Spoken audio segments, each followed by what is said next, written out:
Ouais, ben, c'est la Ch'tite TV numéro 119. Cette semaine, nous allons parler du pôle tisseur de liens, quelques brèves et des rappels de quelques dates. A tout de suite.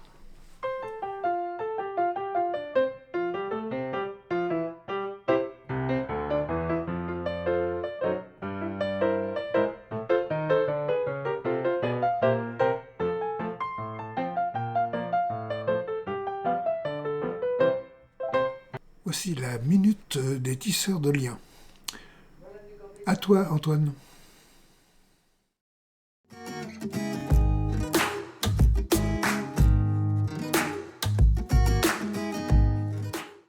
C'est Antoine pour la minute du pôle tisseur de liens.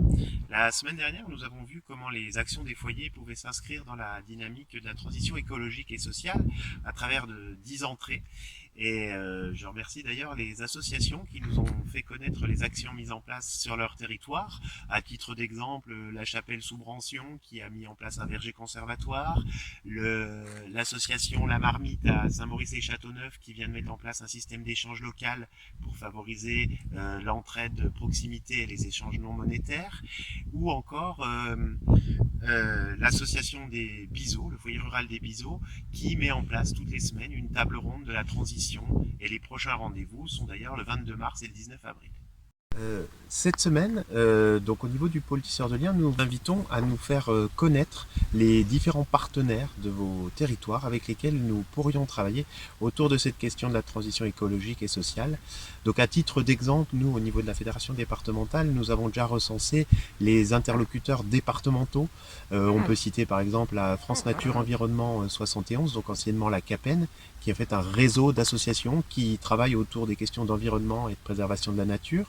On peut citer aussi des associations comme le CPIE qui met en place des animations, donc le Centre permanent d'initiative à l'environnement, ou encore le CAUE 71 auquel la fédération départementale est adhérente. Bien évidemment, il doit en exister bien d'autres que nous vous invitons donc à nous faire connaître, mais il existe aussi et surtout beaucoup d'interlocuteurs au niveau local, au niveau des territoires, des communautés de communes, et à l'image de ce qui a été fait sur Saint-Cyr-Mer-Boîtier, qui a fait un gros travail de recensement pour répertorier tous les acteurs locaux dans différentes thématiques sur sa communauté de communes.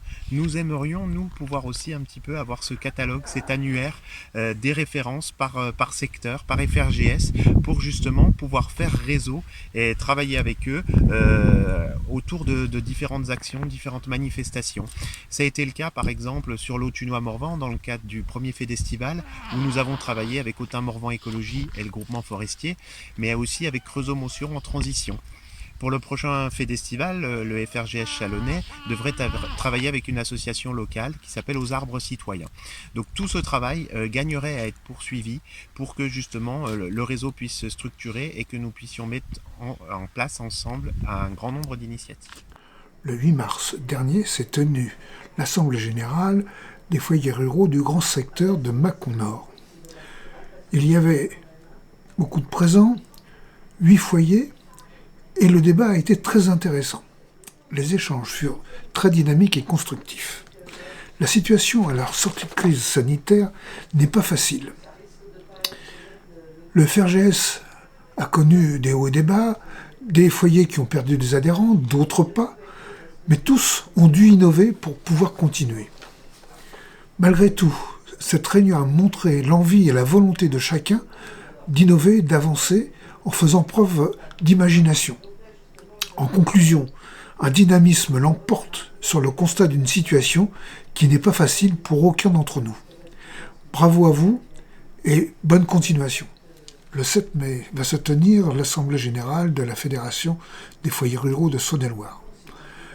Cette Assemblée générale se tiendra à Genouilly, le matin sous forme d'assemblée extraordinaire pour examiner les statuts et éventuellement voter la remise à jour, suivi d'un repas convivial, et l'après-midi l'Assemblée générale ordinaire qui examinera les rapports moraux, financiers et d'activité.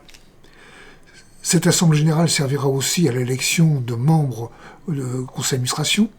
Je rappelle que la fonction d'administrateur du conseil d'administration est ouverte à tous les adhérents des foyers qui ont au moins 1 an d'ancienneté. Et si cela vous intéresse, renseignez-vous auprès de vos foyers de votre FRGS ou bien auprès de la fédération. En attendant, notez bien la date et nous reviendrons ultérieurement sur cette assemblée générale, aussi bien du côté des statuts que ordinaire. Un tiers-lieu s'est posé à Augissey, dans le Jura.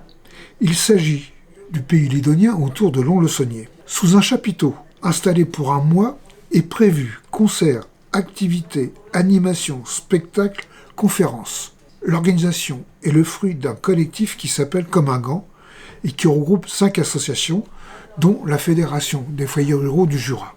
Ensuite, le chapiteau se déplacera en avril sur un autre tiers-lieu, sur la communauté des communes Bresse de Seille, et ce sera environ 30 km de Pierre-de-Bresse, ce qui pourra permettre des échanges fructueux entre les deux foyers.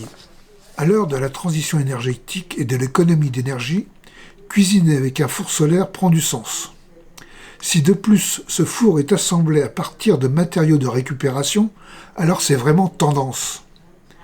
Le foyer rural organise sur 2 jours un stage où vous pourrez réaliser vous-même ce type de four. Encadré par Magali Lagarde, vous n'aurez besoin d'aucune compétence particulière et vous serez étonné par tout le potentiel culinaire de ce four très écolo. L'essayer, c'est l'adopter, les casseroles ne seront jamais brûlées et la cuisson lente préservera les vitamines, les nutriments de vos légumes. Notez la date, 19 et 20 mars à Azé, sur réservation auprès du foyer rural.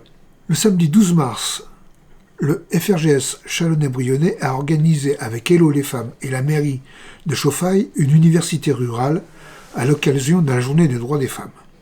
Cette journée s'est terminée par une rencontre autour de plats savoureux. Un compte-rendu plus complet sera fait bientôt. Suivez bien le Ch'tit TV à venir.